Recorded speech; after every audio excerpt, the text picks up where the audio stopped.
Assalamualaikum warahmatullahi wabarakatuh. Berjumpa lagi dengan saya Ibu Yul Khotimah. Pada pertemuan hari ini kita masih membahas tentang dinamika rotasi.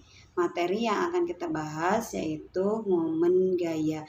Benda bisa bergerak rotasi karena adanya momen gaya, di mana momen gaya disebut sebagai torsi. Torsi adalah gaya yang bekerja pada sebuah benda dengan jarak tertentu terhadap titik pusat pada benda tersebut. Apa saja yang mempengaruhi torsi?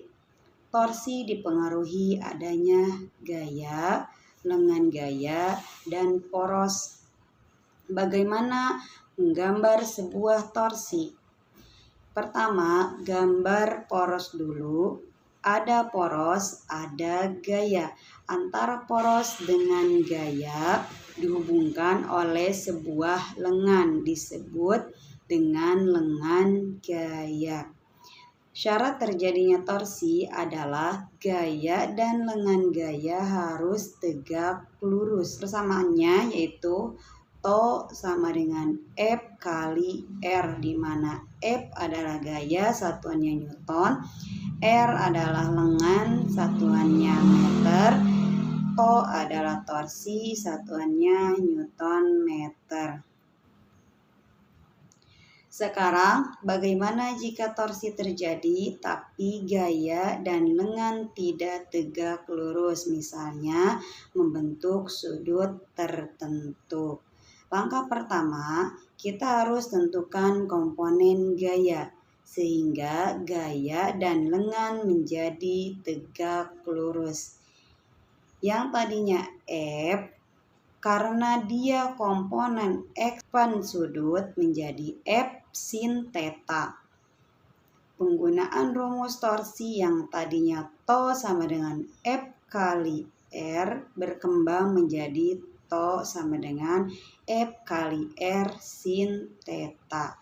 Penggunaan To sama dengan F kali R untuk tegak lurus. Untuk sudut tertentu menggunakan persamaan To sama dengan F kali R sin theta.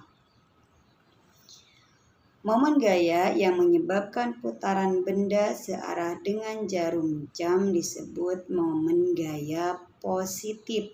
Sedangkan yang menyebabkan putaran benda berlawanan arah putaran jarum jam disebut momen gaya negatif. Jika pada sebuah partikel bekerja beberapa buah momen gaya sebidang, momen gaya resultannya merupakan jumlah aljabar momen-momen gaya tersebut, yaitu total sama dengan aljabar To atau jumlah aljabar torsi sama dengan To 1 ditambah To 2 tambah To 3 dan To seterusnya. Dan jika dihubungkan dengan momen inersia, To sama dengan I kali alfa. Keterangannya, I yaitu momen inersia, satuannya kilogram meter kuadrat. Alfa sama dengan percepatan anguler atau satuannya rad per second kuadrat. Kita lihat contoh penerapannya. Gaya F1, F2, F3, dan F4 bekerja pada batang A, B, C, D seperti gambar. Jika massa batang diabaikan, maka nilai momen gaya terhadap titik A adalah, untuk penyelesaiannya yaitu F1, F2, F3, dan F4 masing-masing berjumlah 10 Newton. Untuk jarak antara A ke B yaitu 2 meter, A ke C yaitu 3 meter, A ke D yaitu 6 meter. Pertama, kita tentukan poros terlebih dahulu. Yang ditanyakan A sebagai poros, maka F1 kita abaikan. Yang selanjutnya kita lihat arahnya F2 berputar pasti ke arah poros, maka kita tarik ke bawah, arahnya searah dengan jarum jam. Perjanjian tandanya positif. Untuk F3 kita putar ke poros, maka arahnya berlawanan arah jarum jam, maka bertanda negatif. Untuk F4 kita putar ke poros, arahnya searah dengan jarum jam, maka bertanda positif.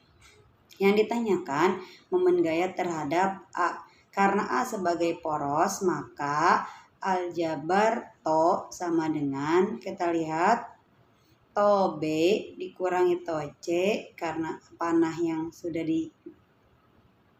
diuraikan di atas, ditambah TD sama dengan F2 dikali jarak A ke B dikurangi F3 kali jarak A ke C ditambah F4 kali jarak A ke D. Maka 10 kali 2 dikurangi 10 kali 3 ditambah 10 kali 6 sama dengan 20 dikurangi 30 ditambah 60. Jadi momen gaya terhadap A sebesar 50 Nm.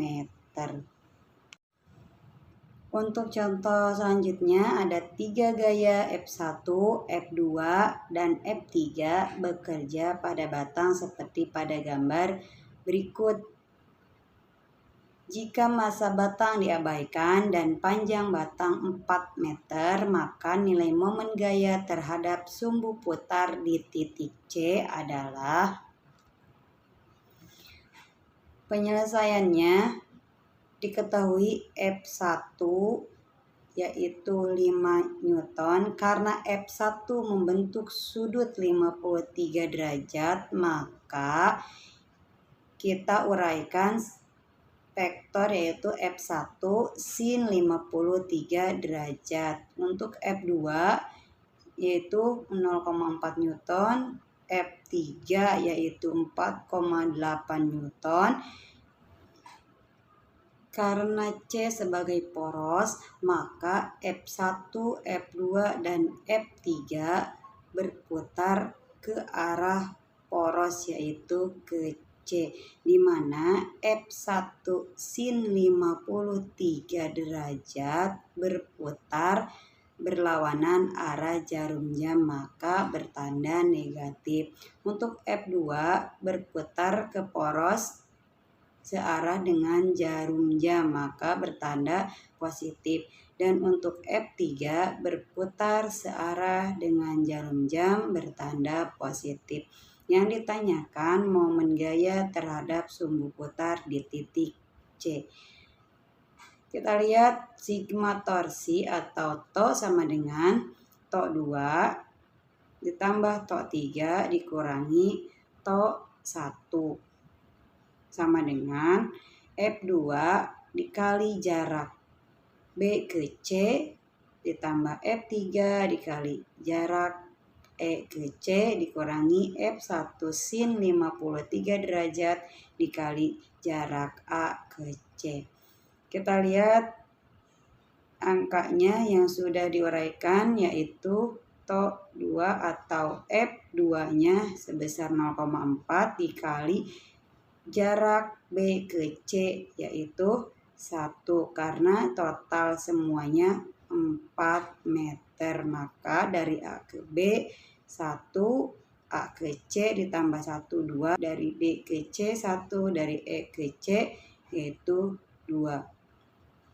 Di sini R atau jarak B ke C yaitu 1 ditambah 4,8 dikali jarak dari E ke C yaitu 2 dikurangi 5 kali sin 53 yaitu 0,8 dikali jarak A ke C yaitu 2, maka 0,4 ditambah 9,6 dikurangi 8 hasilnya 2 Newton meter.